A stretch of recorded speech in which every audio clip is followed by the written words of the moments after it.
Muito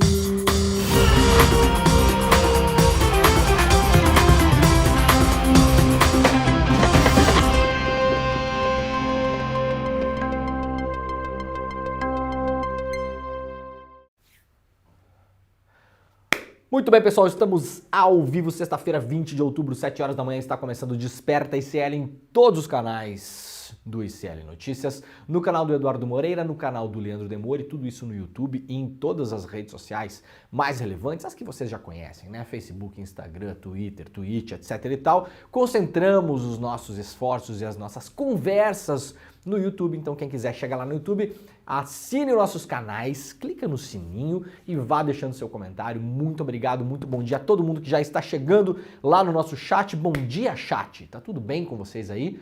Hoje eu não vou conseguir ler. Aliás, a gente tem que criar um esquema aqui, né? Eu vou pedir pro Maurício, que é o nosso diretor geral, a gente podia botar aqui, né, o Jimmy, um monitorzinho aqui, porque aí seria legal, enquanto eu falo com a galera aqui, poderia ler os comentários aqui, jogar o chat aqui na tela. Farei isso, porque as pessoas gostam muito que eu leia os comentários. Quando eu tô, ontem, por exemplo, ontem o William De Luca nobremente apresentou este programa, mas durante a semana eu estava em viagem, e aí como eu faço do nosso estúdio móvel, eu consigo estar mais próximo do computador e ler os comentários de vocês. Aqui no nosso estúdio maravilhoso, incrível, eu não tenho essa possibilidade, mas é uma ideia que me veio agora e vamos ver se a coisa anda nesse sentido, tá bom? Muito obrigado. Sexta-feira, né? Sexta-feira, então faremos aqui um giro de notícias. Tem muita coisa pra gente falar hoje, como eu falo todos os dias. Então fiquem por aí. Este é o Desperta ICL para quem está chegando agora e não conhece este programa. Nós basicamente nos dedicamos aqui durante 1 hora, todos os dias, de segunda a sexta, às 7 horas da manhã, ao vivo. Estamos ao vivo neste exato momento, a ler as notícias mais importantes que acontecem no Brasil e do mundo. A gente não vai aqui só trabalhar igual a inteligência artificial, ficar só lendo notícia, então a gente dá texto e contexto, a gente vai explicar tudo o que está acontecendo para sairmos deste programa mais despertos. É daí que veio a ideia do programa Desperta, né? Pegaram? Pegaram. Muito obrigado para quem nos acompanha também na TV aberta e no rádio. Para quem não sabe, este programa está ao vivo em uma rede que inclui também a televisão e o rádio. TVT em São Paulo, Grande São Paulo, Rádio Brasil Atual em São Paulo e Grande São Paulo e TV Quirimurê lá na Bahia. Muito obrigado para todo mundo que está nos acompanhando por aí. Tem muita gente que manda mensagem falando que acompanha pelo rádio, né? E para quem não sabe, se você tem um aplicativo do YouTube, vocês podem também acompanhar este programa como se fosse um programa de rádio. É espantoso o número de pessoas que amam o rádio até hoje, né, no Brasil e no mundo, não é só no Brasil, mas no mundo todo, e falam, olha, eu ouço o programa, o Desperta de Manhã, com o senhor ouvindo como se fosse um programa de rádio. Então podem fazer isso também, a gente tenta ao máximo, quando mostra imagens aqui, fazer uma audiodescrição para todo mundo. Tá bom, gente? Vamos lá, então. Matéria trazida pelo Jamil Chad, lá diretamente de Genebra, onde o Jamil Chad tem a sua base jornalística. Ataques matam mais de 1.500 crianças em Gaza. Corpos são jogados em valas comuns. Passamos a semana toda debatendo se Israel atacou um hospital ou não atacou um hospital. Esse debate, claro, é importante. É um ataque ainda a ser investigado. Eu já falei isso aqui nos programas a semana toda. Quem é o principal suspeito de ter atacado o hospital é Israel. Não há dúvida nenhuma disso. Não há dúvida razoável de que o principal suspeito é Israel. Mas por que é Israel? Porque Israel está bombardeando a faixa de Gaza. Quem é que está bombardeando a faixa de Gaza? Israel. Quem já atingiu 6 hospitais com bombardeamentos? Israel. Quem já atingiu 60 e poucas, a gente vai mostrar os números aqui, escolas? Israel. Quem mandou evacuar o hospital atingido pelo bombardeio? Israel. A gente tem que partir do básico, né, gente? Conclusões estapafúrdias e fora da lógica, elas precisam de mais explicação. De resto, a gente tem a lógica, né? Então, mas para além disso, para além do fato do hospital, há uma situação de calamidade absurda em Gaza. 1.500 crianças assassinadas pelo governo israelense que bombardeia dia e noite Gaza há 13, 14 dias. Essa é a situação atual. Novos números publicados pela ONU, tá bom? ONU. Isso aqui não é o Hamas que está falando, isso aqui é a ONU. A ONU está em Gaza, sim, a ONU está em Gaza. A ONU está em Gaza há muitos anos, aliás, porque Gaza vive a situação de bombardeamento há muito... Coloquem no Google se vocês quiserem, é fácil. Israel attacks Gaza. E vão olhando para trás. 2021, 2020, 2019. Esses bombardeios não começaram semana passada não, tá, gente? Para quem está um pouco perdido aí, não há nenhum cessar-fogo em relação a Gaza nos últimos anos. Zero. Então a ONU está lá. E agora a ONU está divulgando números. Esses números não vêm da liderança do Hamas, são da ONU. Tem gente que não acredita na ONU, tudo bem, né? A gente não precisa acreditar 100% em ninguém também, né? Não deve, aliás, né? Agora, a priori, quem ficava detonando a ONU era bolsonarista. Então vocês pensem bem também aí, né? Os antiglobalistas, não sei o quê, né? Novos números publicados pela ONU na noite desta quinta-feira revelam que a grande maioria das mortes na faixa de Gaza desde 7 de outubro é composta por mulheres e crianças. Os dados ainda revelam como, sem local para guardar estes corpos, palestinos estão enterrando pessoas sem identificação em valas comuns. Porque é que a maioria dos mortos são mulheres e crianças, e também jovens, porque a população de Gaza é extremamente jovem. Composta em sua maioria de jovens e de mulheres. Por quê? Porque os homens vêm sendo mortos nos conflitos com Israel. Não é por acaso. Né? E os velhos, as pessoas mais velhas, não sobrevivem muito tempo em Gaza, porque as condições são péssimas. Você não tem uma longevidade se você está morando numa área como Gaza. De acordo com a ONU, 3,8 mil palestinos morreram, ou seja, 4 mil mortos quase 4 mil mortos em pouco mais de uma semana, e aí uma semana e meia indo para 2 semanas de bombardeamentos. Desse total, 1.500 são crianças e 1.400 são mulheres. Mulheres, muitas delas mães, que estão deixando as crianças que eventualmente sobrevivem. Ainda existe 12.500 palestinos feridos. A informação é apresentada no dia em que 7 relatores da ONU denunciaram Israel por crimes contra a humanidade. Eles ainda alertam que, se a ofensiva e o cerco não forem revistos, há um risco de genocídio da população palestina. A ministra dos Direitos Humanos da Espanha já vem falando que Israel está cometendo um genocídio planificado desde segunda-feira. Nós mostramos o vídeo aqui, inclusive. E vem cobrando sanções em relação a Israel dos demais países do bloco europeu. Por enquanto, as coisas não estão se movendo nessa direção, mas a Espanha já está classificando os ataques de Israel em Gaza como genocídio planejado. Não é nem um genocídio ocasional, é um genocídio planejado. E agora, 7 relatores da ONU estão denunciando Israel por crimes de guerra. Por quê? Falamos sobre isso também aqui essa semana. Israel assinou por livre e espontânea vontade, como um Estado soberano que é, as convenções, todas as cartas de Genebra. O que é que são essas cartas? Elas definem o que pode e o que não pode numa guerra. Sim, até mesmo numa guerra há regras. Regras essas que foram assinadas por 168 países, inclusive Israel. Tá ok? O que é que não pode? Um mundo de coisas não pode. Você não pode forçar a migração em massa, você não pode cortar rotas que servem para abastecimento de suprimentos, de medicamento, de comida, você não pode bombardear e impedir rotas de refugiados, de pessoas que desejam sair desses locais, você não pode bombardear hospitais, escolas, igrejas, tem uma série de coisas que não pode. Uma série de coisas que não pode. Você não pode cortar a luz, você não pode cortar fornecimento de água.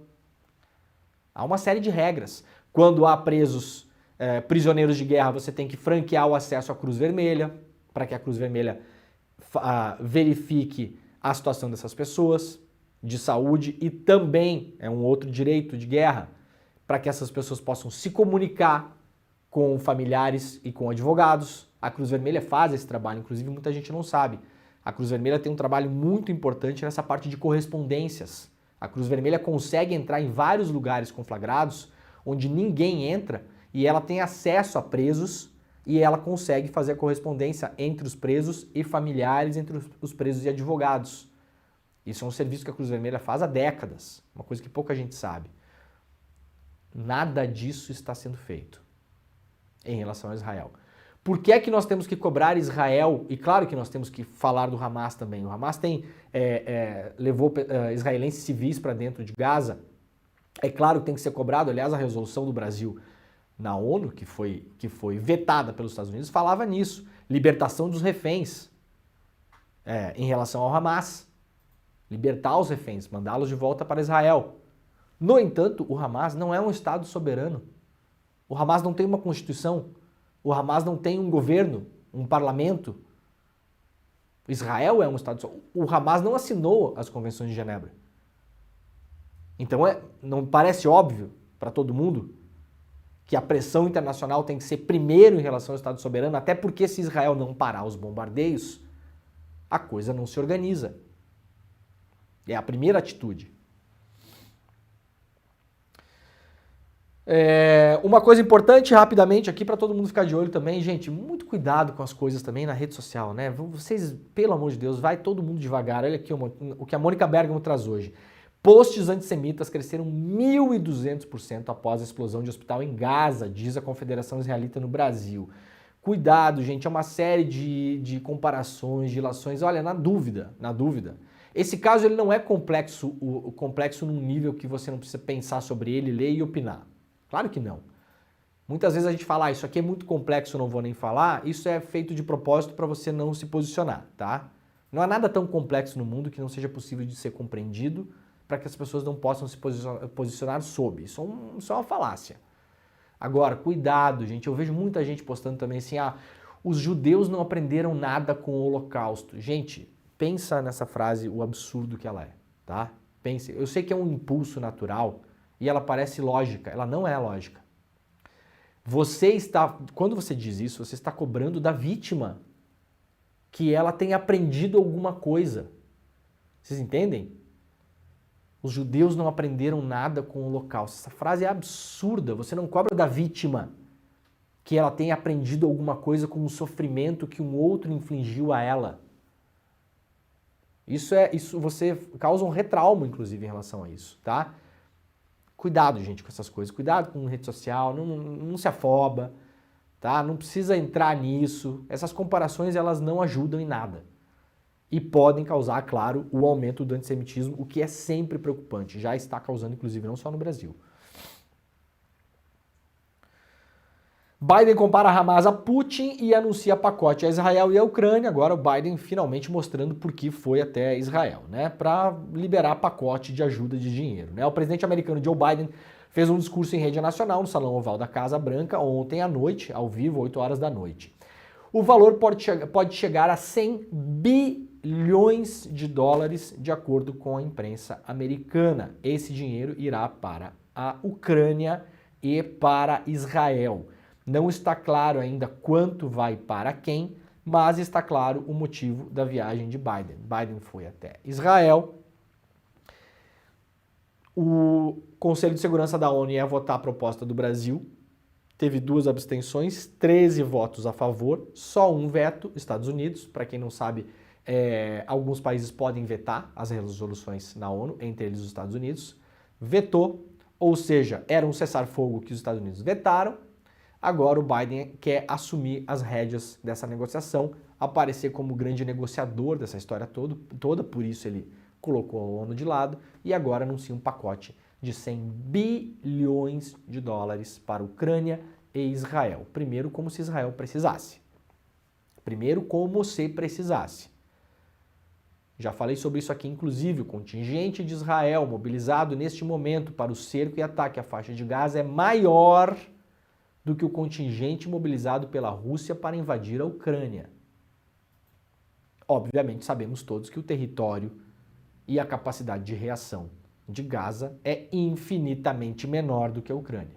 Então, para vocês terem a ideia do tamanho desse negócio. Mas não contente, Biden vai colocar mais dinheiro nessa guerra ainda. Então, Biden foi para lá para colocar dinheiro na guerra. É isso que Biden foi fazer. Que é o que interessa à indústria americana, né? como sempre. Não estou falando nenhuma novidade aqui. Sem Estado para a Palestina, toda a região estará em chamas, diz Nobel da Paz, publicado pela Folha hoje também, né? Para Muhammad Yunus, a solução depende apenas do apoio dos Estados Unidos, que não veio. Economista diz que Lula pode ganhar o Nobel. Para Mahmoud Yunus, ganhador do Prêmio Nobel da Paz em 2006, cada novo dia na guerra entre Hamas e Israel deixa o Oriente Médio mais perto de um ponto sem retorno. A única solução para acabar com o conflito, diz, é a imediata criação de um Estado independente na Palestina. Como, aliás, definiu a própria ONU em 1947, até hoje isso não aconteceu. Conhecido como banqueiro dos pobres, o bengalês diz que a criação de 2 estados independentes na região está muito atrasada e depende apenas do apoio dos Estados Unidos. E Yunus avalia como positiva a iniciativa brasileira em busca da paz e vê chances de Lula também ganhar um Nobel da Paz. Isso aqui é uma entrevista, né, que ele concedeu para a Folha, concedeu lá para Júlia Moura, está na capa da Folha para quem quiser ler, está uma entrevista bastante interessante para a gente também pegar outras perspectivas em relação ao tema. 50 países se unem contra veto dos Estados Unidos e pedem reunião de emergência na ONU. Num gesto raramente visto, diz aqui o Jamil Chad, na diplomacia internacional, mais de 50 países se uniram para pedir a convocação de uma reunião de emergência na Assembleia Geral da ONU. O objetivo é mobilizar o apoio político para a proteção ao povo palestino, diante dos ataques de Israel em Gaza.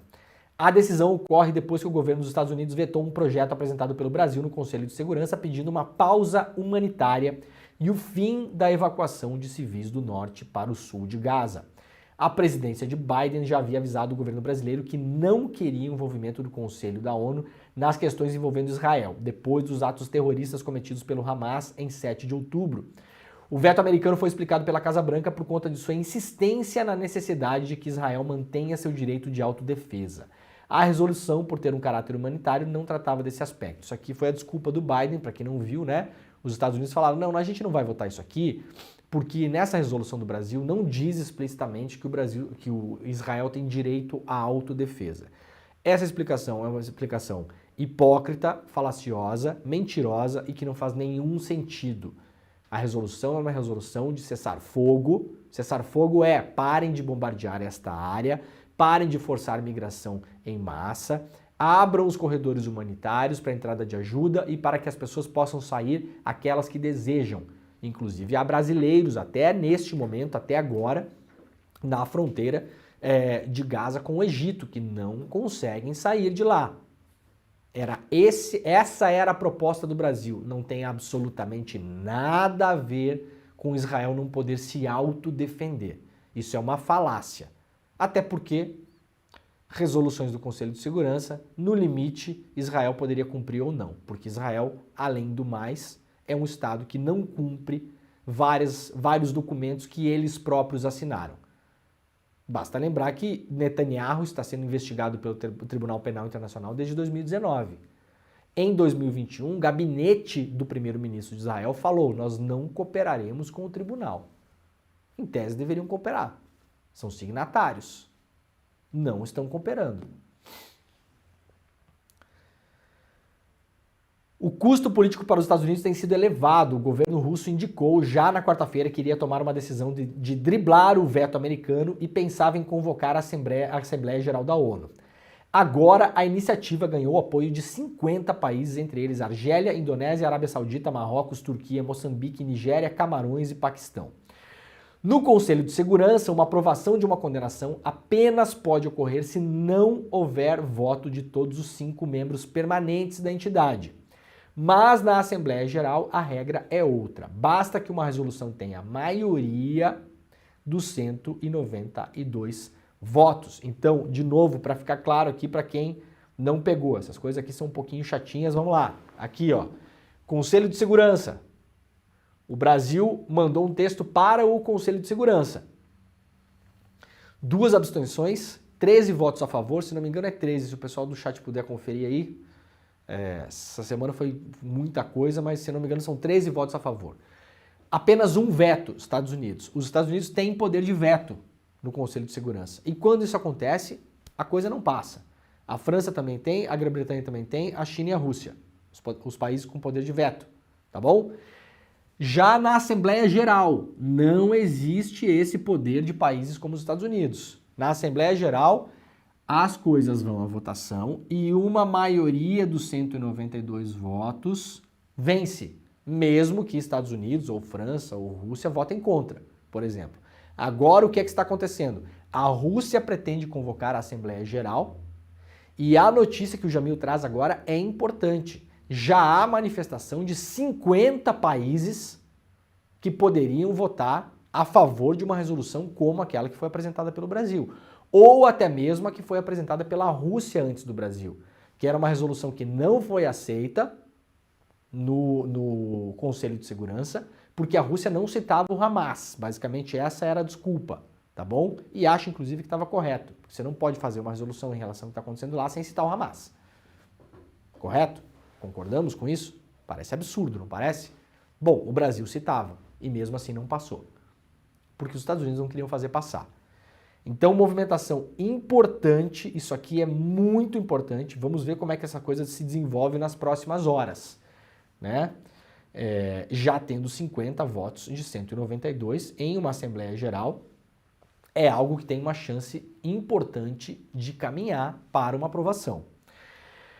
Numa carta obtida pelo Jamil Chad, enviada por esses governos para a presidência da Assembleia Geral da ONU, o Grupo Árabe e o Grupo da Organização para a Cooperação Islâmica nas Nações Unidas em Nova York, aspas, solicitam a retomada da 10ª Sessão Especial de Emergência da Assembleia Geral após o veto lançado em 18 de outubro de 2023 por um membro permanente do Conselho de Segurança, Estados Unidos, sobre o projeto de resolução que aborda a grave situação no território palestino ocupado, incluindo Jerusalém Oriental. Aí o Jamil traz aqui o trecho da carta, né?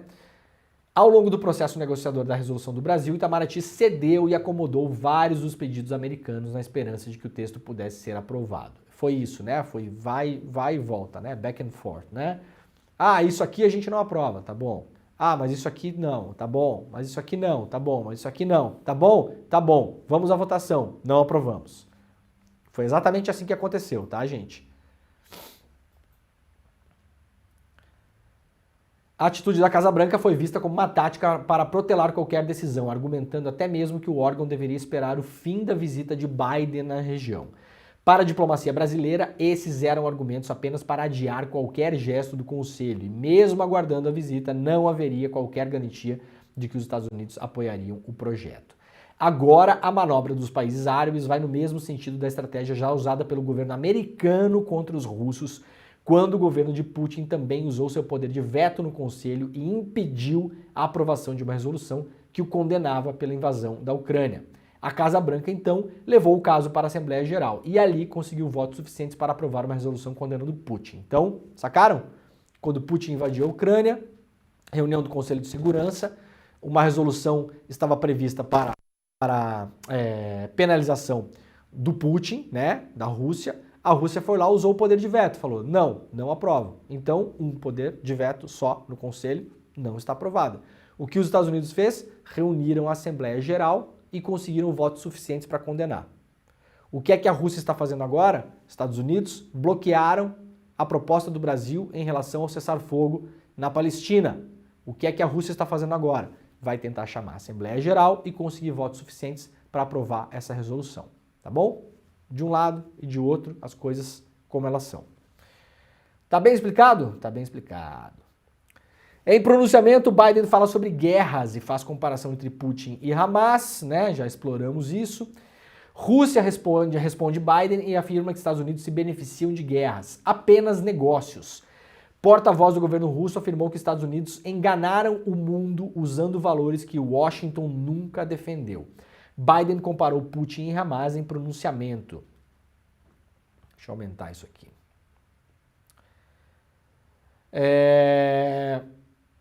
O porta-voz, então, do Ministério das Relações Exteriores da Rússia, Maria Zakharova, comentou o pronunciamento de Biden em uma rede social citando o cinismo norte-americano. Disse ela, eles costumam chamar isso de luta pela liberdade e pela democracia. Agora acontece que são apenas cálculos. Sempre foi assim, eles apenas enganaram o mundo usando valores que Washington nunca defendeu. Não que não seja verdade, né? Bom, gente, ainda sobre a polêmica do hospital atacado, hoje o jornal inglês The Guardian, que para deixar bem claro aqui, de modo irônico, né, claro, não é do Hamas, tá? O The Guardian não é do Hamas, né? Porque tem gente que fala que qualquer informação que venha sobre Gaza é do Hamas. As de Israel todas são super confiáveis, todo o resto é do Hamas, é do terrorismo, tá bom? Então se você é um desavisado que está começando a ver este programa agora, né? E se tem essa opinião, possivelmente você nunca ouviu falar no jornal The Guardian. Então, prazer, este aqui é um jornal inglês, independente, que não é controlado pelo Hamas, tá bom? The Guardian, a pessoa, The Guardian. O que o The Guardian está falando? Um repórter da inteligência americana. Então, vamos lá. Um jornal inglês está reportando um fato trazido pela inteligência americana. Que também, atenção, não é pró-Hamas, tá bom? Para deixar bem claro, tem gente que não consegue, né, chegar lá, então vamos chegar junto. Não é pró-Hamas, tá bom? A inteligência americana, que tem um viés que num caso como esse do hospital, teria o interesse de jogar o máximo para baixo possível o número de mortos no ataque do hospital. Num primeiro momento se falou em até 500 mortos. O ministro da Saúde, o secretário da Saúde do Hamas em Gaza fala em mais de 500. Agora a inteligência americana está falando entre 100 e 300 mortos. Então seguimos aí nas centenas de mortos ao ataque do hospital. Estou falando isso porque muita gente, né, com base em várias imagens de rede social, falaram que tinha lá meia dúzia de carro, que não foi quase nada e que era impossível de ser centena de mortos. Agora a inteligência dos Estados Unidos da América está falando em no mínimo 100 mortos e até 300 mortos no hospital, tá bom? Al Jazeera afirma que míssil que atingiu o hospital não partiu de Gaza, como alega Israel. Notícia aqui trazida pelo iclnoticias.com.br. Você ainda não sabe que nós temos um portal, você está fora do mundo, né? Eu já falei sobre isso a semana toda. iclnoticias.com.br foi lançado na segunda-feira, está cheio de coisa lá. Toda manhã o Chico Alves, que é o editor, né, que é o chefe deste nosso portal, fica me mandando notícias pra gente colocar aqui, né? De todo modo, Chico, claro que toda manhã agora eu estou abrindo o ICL Notícias também. Então vocês peguem esse hábito também, quem acorda de manhã ou ao longo do dia tem o hábito de checar o UOL, tem o hábito de checar o G1, esses grandes portais, você coloca agora o ICL Notícias junto, porque a gente vai pra cima mesmo. Vai pra cima, tá bom? Não tem propaganda, não tem banner, não tem, como é que diz o Eduardo Moreira? Erva chinesa? O que é erva chinesa, Edu? O que o Edu anda tomando, gente? Não tem erva chinesa, né? Erva chinesa. Não tem propaganda de Viagra, né? Não tem aquelas coisas todas lá. Tem coisa pior em alguns dos outros lugares, né? Não tem fofoca de celebridade em forma de banner, né? Então, é um portal de fato independente. Não pega dinheiro de Google Ads, de AdSense, de não sei o quê. Essas coisas todas que, num limite, há um limite para elas, de todo modo, mas assim, elas acabam influenciando a cobertura editorial, né, gente? Porque quando vem dinheiro de algum lugar, você vai evitar falar mal daquele lugar de onde vem o dinheiro. Isso é uma coisa natural. Isso é evidente, né? Então, lá no iclnoticias.com.br está repercutindo bastante um vídeo que foi lançado pela Al Jazeera. O que é que faz esse vídeo? A gente vai mostrar esse vídeo rapidamente para vocês aqui, depois vamos girar e vamos para outros assuntos, tá? A Al Jazeera pegou vídeos que foram filmados no momento do ataque do hospital para tentar desmontar a história, a contraofensiva de informação de Israel de que o ataque foi causado pela Jihad Islâmica e não por Israel. Então a gente vai mostrar para vocês o vídeo agora aqui e vamos ver todo mundo juntos. Vamos lá.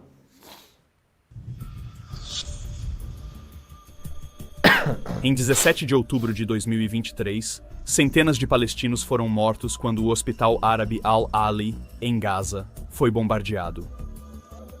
As autoridades de Gaza atribuem a explosão a um ataque aéreo israelense. O exército israelense nega a responsabilidade e afirma que o ataque foi causado por um lançamento de foguete fracassado da Jihad Islâmica Palestina.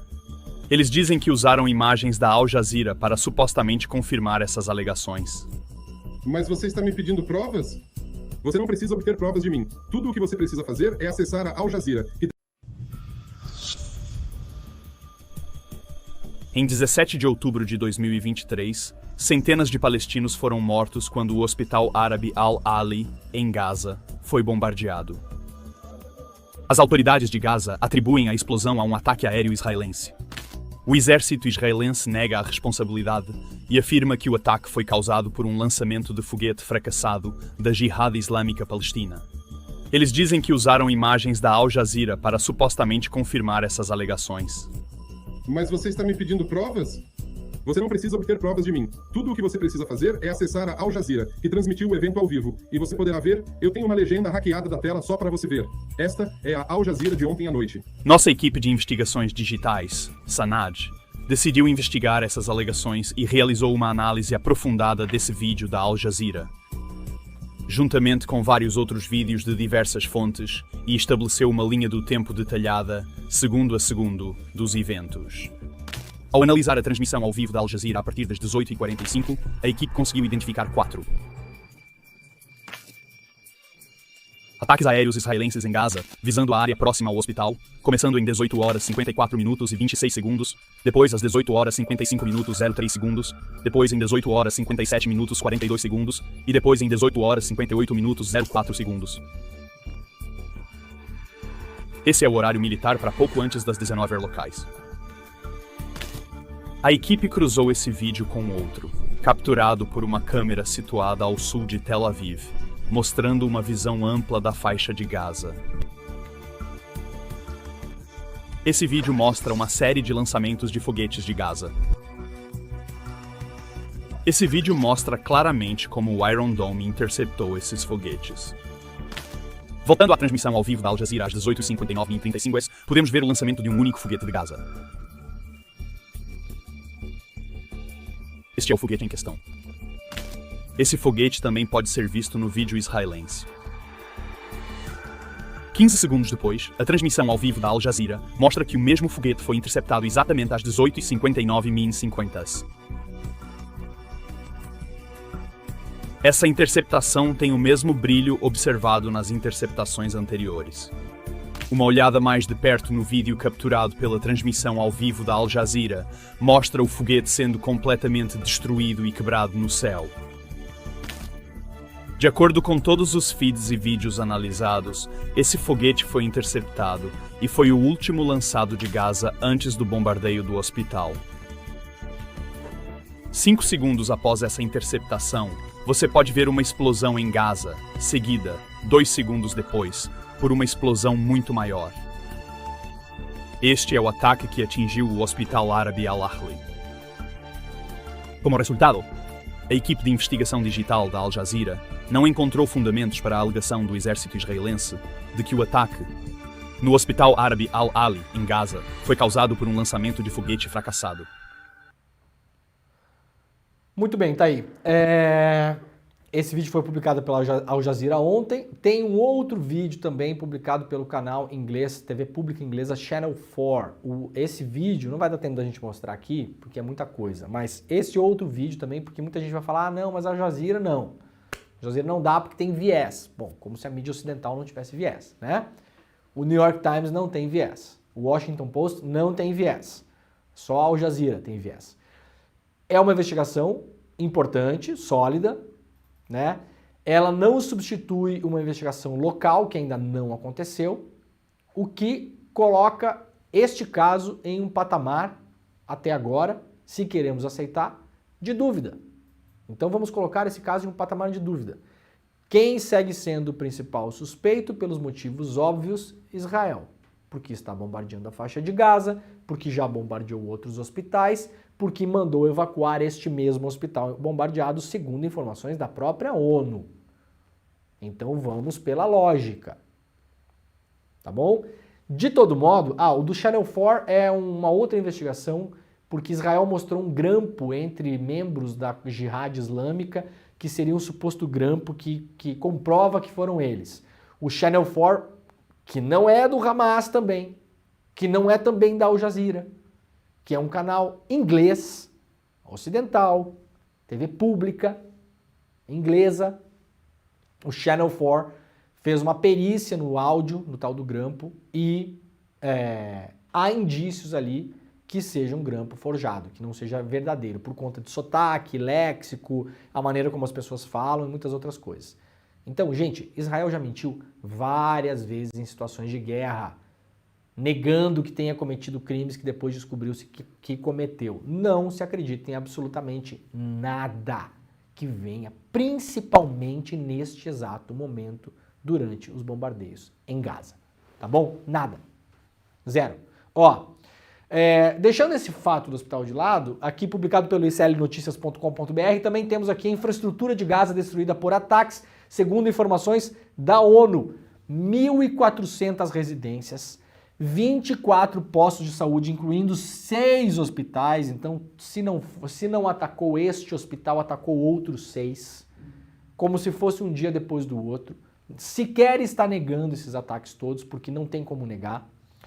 3 hospitais evacuados, 64 instituições de educação atingidas, incluindo 20 escolas da ONU, 11 mesquitas demolidas, 7 mesquitas e igrejas atingidas, 11 pontos de água atingidos e mais de 1 milhão de pessoas em deslocamento. Este é o cenário neste momento em Gaza. Para quem gastou as últimas 72 horas da vida defendendo e tentando justificar esse ataque ao hospital para dizer que não foi Israel, que não há, que pelo menos há limites. Eu ouvi gente falar isso, né? Gente falar assim, que bom que não foi Israel e que foi um ataque sem querer, né? Porque pelo menos isso mostra que há limites nesse conflito. Decorem essa tabela, porque essa tabela aqui é a tabela sem limites. Não há limites para o que está acontecendo, independentemente do caso do hospital em questão. 6 hospitais atingidos, 3 evacuados, 20 escolas da ONU, 64 instituições de ensino, 11 mesquitas demolidas, 11 demolidas. 7 mesquitas e igrejas atingidas, 11 pontos de água, 1 milhão de pessoas em deslocamento. Não há limites para o que está acontecendo. Para fechar o assunto, a nossa querida colega Heloísa Vilela está escrevendo um diário de guerra no iclnoticias.com.br. Quando vocês acessarem o portal, vocês vão poder ver, está lá na capa do portal.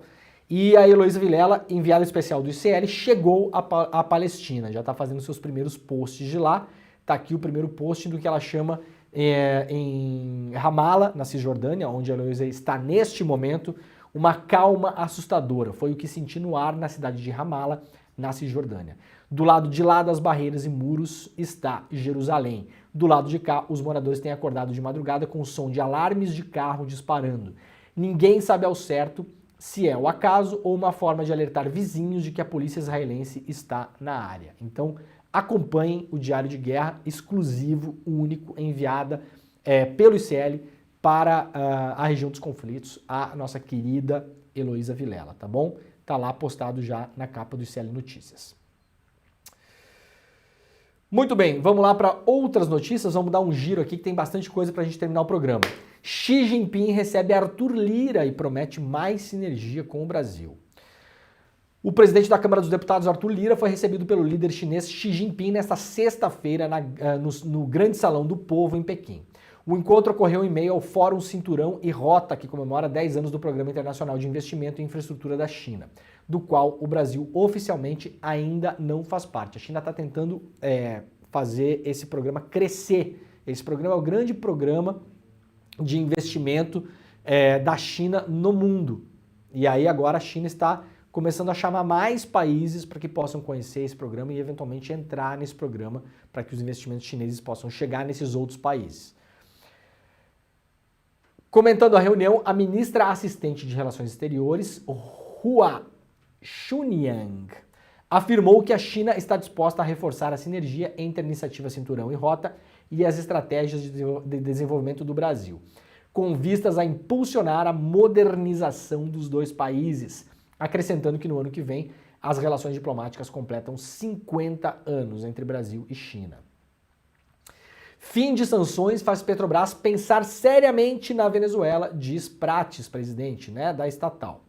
O presidente da Petrobras, Jean Paul Prates, afirmou nesta quinta-feira que o fim das sanções dos Estados Unidos à Venezuela leva a estatal a pensar seriamente em voltar a investir no país vizinho, apontado como dono das maiores reservas de petróleo do mundo. É a maior reserva de petróleo do mundo conhecida, não explorada. Essa é a diferença, tá? Não é a maior reserva do mundo em exploração, mas é a maior reserva do mundo conhecida. Justamente por isso, a Venezuela se torna tão atrativa para empresas de fora. As empresas dos Estados Unidos já sabem disso, já estão lá perfurando poços, não são bobos nem nada. Bobo era o governo Bolsonaro, que estava ignorando o maior poço de petróleo do mundo do lado do Brasil, enquanto as empresas privadas americanas estavam lá começando a perfurar poços de petróleo de novo. Negócios. Vamos colocar a Venezuela no mapa de novo, afirmou Prates em uma live promovida pela agência EPBR, defendendo que a avaliação absolutamente não tem nada a ver com questões ideológicas e afinidades políticas. Gente, um perfil interessante publicado pela Folha de São Paulo, para a gente ver um pouco o outro lado da justiça. A gente fala muito de juízes aqui, Juízes, promotores, embargadores, Lava Jato, Sérgio Moro, essa gente toda, E aí, claro, muitas vezes passa uma mensagem de que é todo mundo tudo igual. E eu não acho que é todo mundo tudo igual. Não acho mesmo, até porque não é. Então, juíza federal fura bolhas, critica a Lava Jato e vive paradoxo sobre cadeias. Um perfil publicado pela Jéssica Brandino está na capa da Folha de São Paulo sobre a juíza Simone Schreiber. Bem interessante, uma outra visão sobre o nosso judiciário, uma visão que, aliás, é muito minoritária, mas deveria crescer mais para a gente tentar mudar um pouco a ordem geral das coisas lá no andar de cima, Juiz que já atuou como desembargador é assassinado a tiros na Grande Recife. O juiz Paulo Torres Pereira da Silva, de 69 anos, da 21ª Vara Civil da capital, foi assassinado a tiros na Grande Recife. Ele estava dentro do seu carro na noite desta quinta-feira em Barra de Jangada, no município de Jaboatão dos Guararapes. Paulão, como era conhecido, era juiz havia 33 anos e em várias oportunidades atuou como desembargador substituto. A Polícia Militar de Pernambuco informou que recebeu o chamado às 8h30 da noite sobre um homicídio e foi até o local. Segundo as primeiras informações, um carro emparelhou com o da vítima e desferiu os disparos contra o magistrado. O SAMU chegou a ser acionado, mas o juiz já havia falecido. A Polícia Civil informou que já está investigando o caso. A ocorrência ainda está em andamento e mais informações poderão ser repassadas em breve após as diligências. Tem toda a cara de ser execução, gente? Carro emparelhado, disparo de arma de fogo, o carro foge, tem... Evidentemente, a depender da investigação, mas tem cara óbvia de ser uma execução. O presidente do Supremo Tribunal Federal, o Luiz Roberto Barroso, se manifestou em relação a isso. Tomei conhecimento do assassinato covarde do juiz Paulo Torres Pereira da Silva, que atua na primeira instância no Recife. Conversei com o presidente do Tribunal de Justiça do Estado, que está em contato com autoridades locais para a apuração célere do episódio e a devida punição dos envolvidos. O CNJ acompanhará os desdobramentos para garantir que a justiça seja feita em nome do Poder Judiciário. Presto solidariedade à família e aos amigos. Exército diz que já recuperou 8 das 21 armas furtadas. Esse caso aqui ficou meio de lado nos últimos dias, porque a gente vem falando muito sobre os conflitos na Palestina. Mas misteriosamente, desapareceram 21 armas de calibre muito potente de dentro do Exército Brasileiro. Isso não é novidade não, tá bom? Isso não é novidade. Armamento e munição sumir de exército, de paiol de polícia, isso aí é regra no Brasil. Vamos lembrar que a bala, o projétil que matou Marielle Franco e Anderson Gomes, era de um lote que havia sido vendido para a Polícia Federal e para demais forças de ordem no Brasil. E temos um debate longo sobre isso que ninguém no Brasil quer enfrentar. Aliás, agora que estamos num governo de esquerda, gente, pessoal da segurança pública, vamos dar uma olhada nisso? lote de munição. Os lotes de munição no Brasil são absurdos. Tem lote com 1 milhão de munições. Você não consegue rastrear nunca. E não há interesse nenhum em mudar isso. Por quê? Se você faz lotes menores, né? Primeiro que você dá mais trabalho para a indústria que produz munição. Então a indústria não quer ter trabalho, não quer ter custo. Primeira coisa. Segunda coisa, se você faz lotes menores, você consegue rastrear a munição de um jeito mais fácil. E aí você vai chegar mais rápido no agente público, seja ele um policial, um militar, que desviou aquela munição, que roubou aquela munição e vendeu para o crime. Quando você tem um lote de munição de 1 milhão de unidades, isso é irrastreável, é como se não tivesse. É tipo não ter lote. Autoridades do Exército afirmaram nesta quinta-feira que 8 das 21 armas furtadas do arsenal de guerra do quartel em Barueri, em São Paulo, foram recuperados no Rio de Janeiro. Os armamentos recuperados foram 4 metralhadoras .50 e 4 MAGs. As informações foram confirmadas pelo general Maurício Vieira Gama, chefe do Estado-Maior do Sudeste. Todos os esforços serão envidados para a recuperação total dos armamentos subtraídos. Subtraídos não, general, roubados. Que raiva que eu tenho de linguagem burocrática, gente. A interceptação das armas ocorreu em uma ação integrada do Exército Brasileiro com a Polícia Civil do Estado do Rio de Janeiro. O diretor do Arsenal de Guerra em São Paulo será exonerado do cargo, segundo o general. Os policiais apreenderam os fuzis após receberem uma ligação informando a localização do armamento, que estaria dentro de um carro na Gardênia Azul, zona oeste do Rio de Janeiro, área de milícia. A comunidade é a mesma que passou a contar com a atuação do Comando Vermelho, né? Há uma briga enorme ali, o Comando Vermelho com milícia, tem uma parte da milícia que é dissidente, que foi pro tráfico, depois voltou, tá uma zona. Aquela separação entre milícia e tráfico que existia até uns 4, 5 anos atrás, não tem mais, gente. Tá uma zona geral. Então, desde o começo desse ano, a Gardênia Azul está sob o comando de uma aliança entre o tráfico e a maior milícia carioca. Após a denúncia, agentes foram ao local e apreenderam os fuzis, que estariam inoperantes devido a defeitos no seu funcionamento. Então, vejam. Roubaram 21 armas do paiol do Exército lá em Barueri. Puf! Se foi. Agora, uma ligação anônima, né?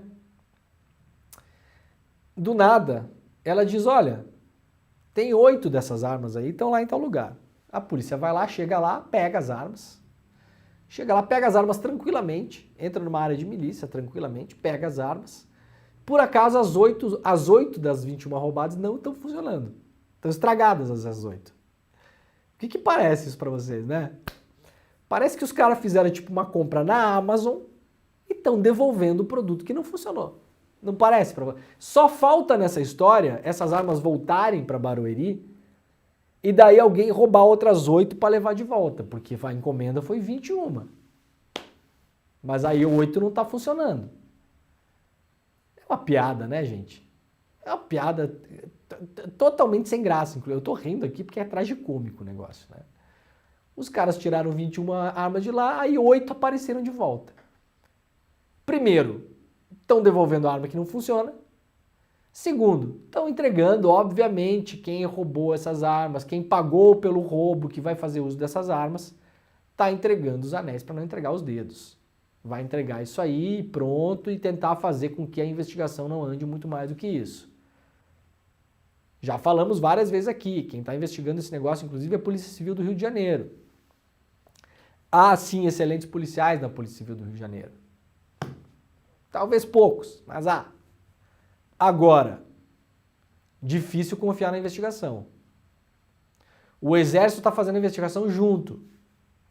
Difícil confiar que o próprio Exército vai investigar tão a fundo se a coisa subir muito, né?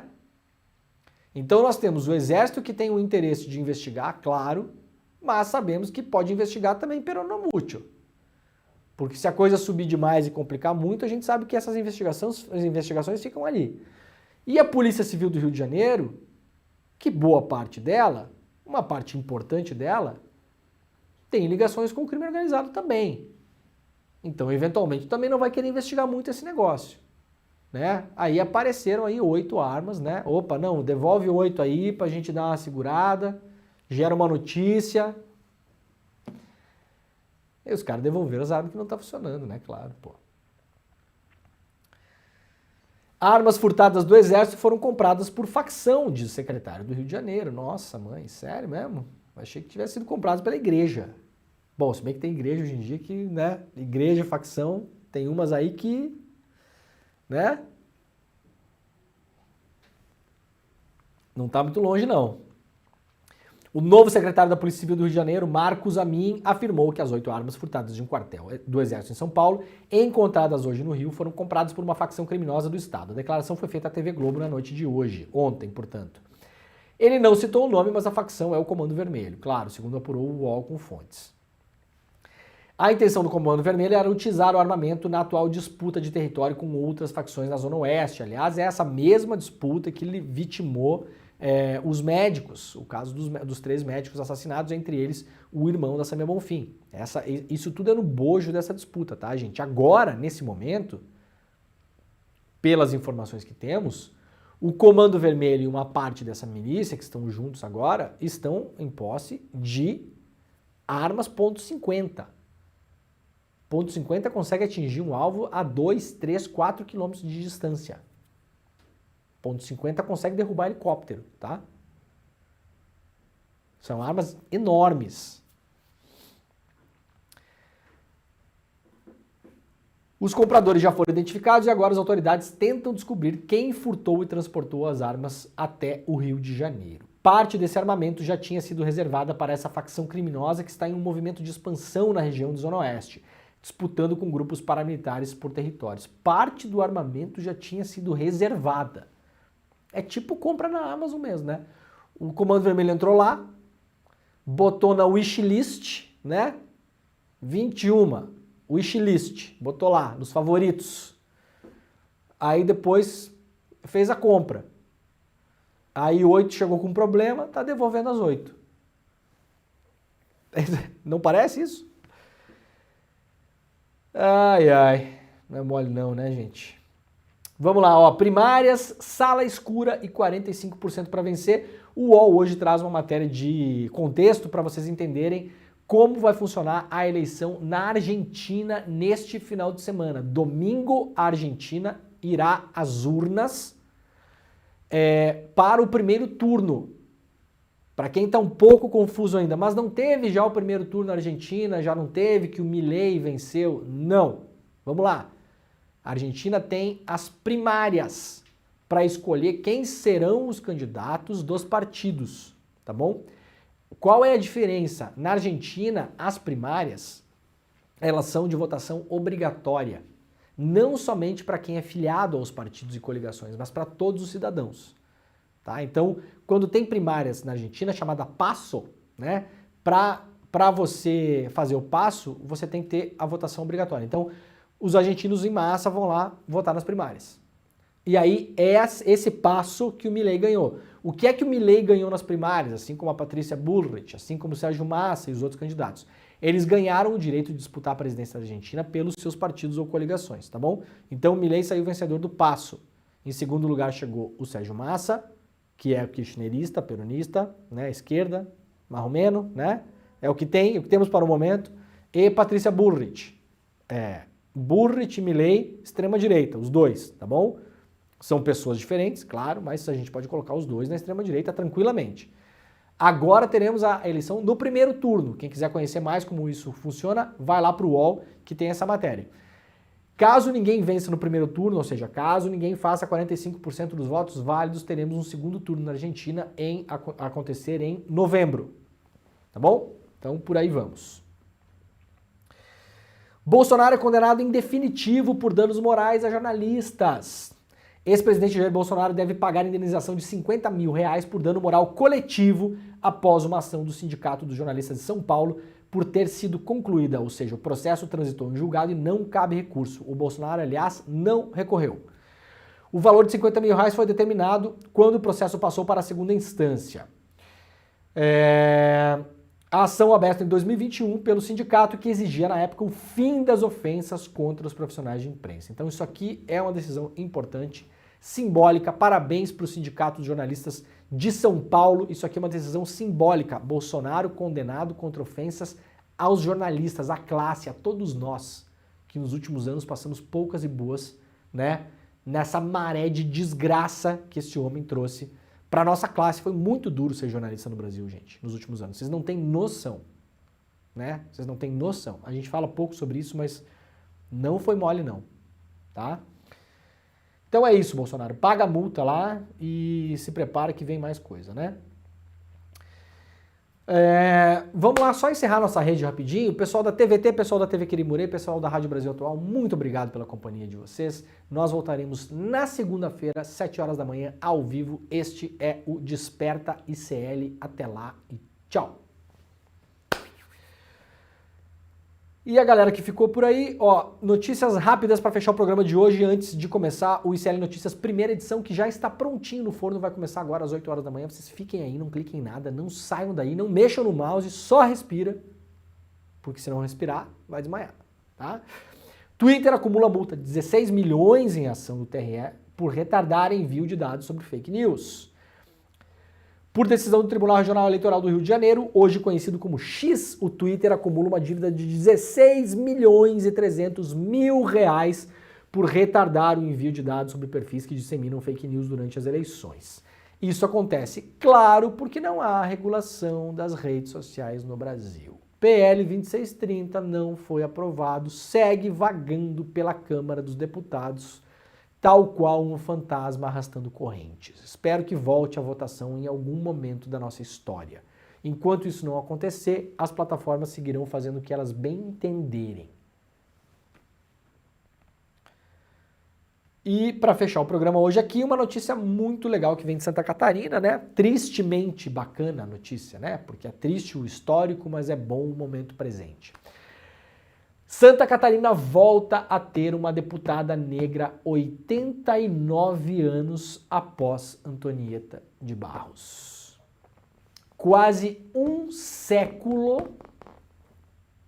Vocês têm a noção do tamanho desse negócio?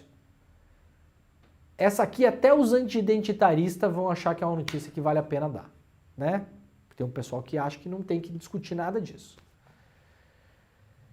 89 anos sem uma deputada negra pisar na Assembleia de Santa Catarina. Vanessa Rosa, do PT, fica no cargo até 20 de novembro, né? E é de modo interino.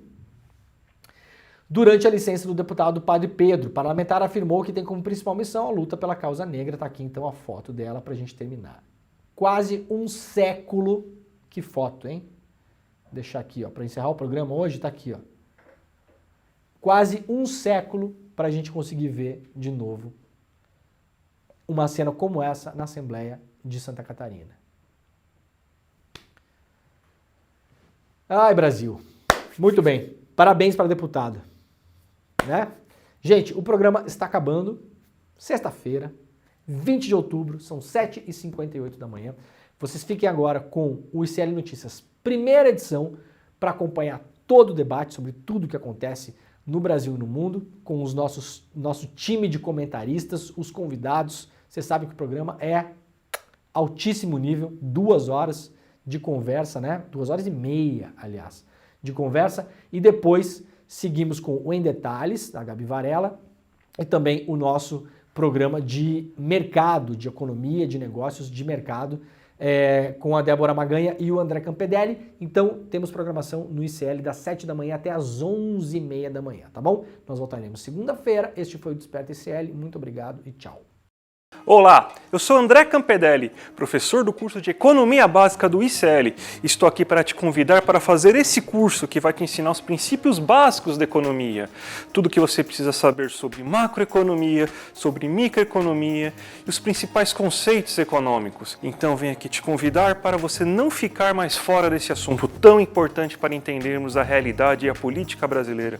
Então, eu te espero lá no curso. Vamos fazer juntos. Um abraço e até a próxima!